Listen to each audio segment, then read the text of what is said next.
¿Dónde se ubica Firavila? La Firavila se ubica en el carrer principal de lo que era antes la vila.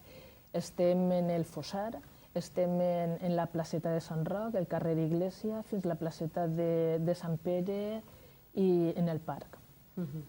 Allí es on principalmente estem. Muy bien, recordemos que es el último domingo de mes y ¿qué horario tenéis? Obrim al públic a les 10, de 10 a 2 del migdia. Qualsevol persona pot participar.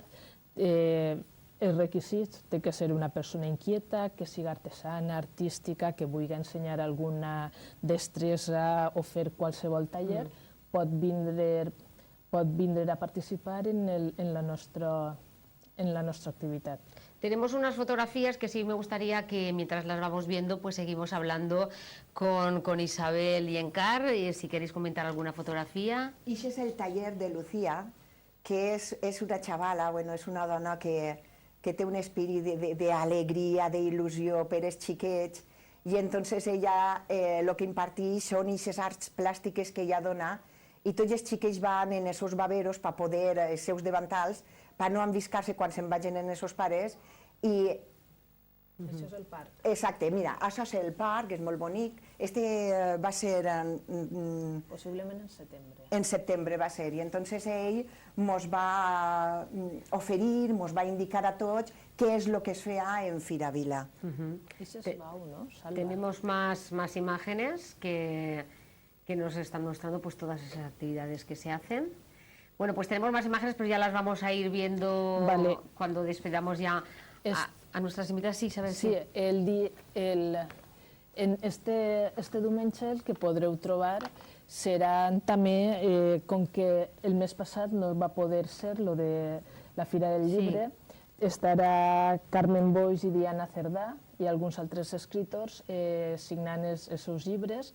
També des de l'IES de l'estació, els xavals vindran i presentaran un taller d'escriptura que faran. També tenim un concurs de microrelats i n'hi haurà intercanvis de llibres, tebeos, contes.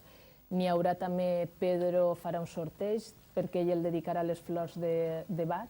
Exactament. Això volia comentar-vos que un dia em vaig posar les meues deportives i me'n vaig anar col·legi per col·legi, sí, al Bonavista, al Lluís Vives, a tots els col·legis, a convidar a tots els xiquets a que vingueren perquè volíem que ells participaren en un microrelat de 10 línies i em van dir tots els dels col·legis que farien el possible per acudir. El que passa és que què va passar? Que en abril va ploure moltíssim i això no es va poder fer, però ens han contestat de tots els col·legis dient-nos que en maig estaran ahí, que portaran a tots els xiquets i portaran aquest microrelat de 10 línies que tenien moltíssimes ganes de poder fer dedicat al llibre. I podreu trobar també a Encar este diumenge fent un taller de flors. De flor seca. De flor seca, perquè jo vaig fer un curset molt bonic, molt bo, que mos el va impartir una floristeria d'ací d'Ontinyent i mos van donar un certificat xocoter com que ja érem auxiliar de flor seca, de flors, de corones, de tot. I vull demostrar a la gent, i a tots els xiquets i a tota la gent que vinga, que intentarem fer aquest taller de flor seca, però a més li donaré un poquitiu de nota y de color de les meves idees que siempre tinc para tota la gent. Pues Encar, Isabel, gracias por habernos acompañado y vamos a quedarnos con esas imágenes para que más o menos ustedes se hagan a la idea de lo que podemos encontrar en Firavila. Gracias por acompañarnos. Gracias.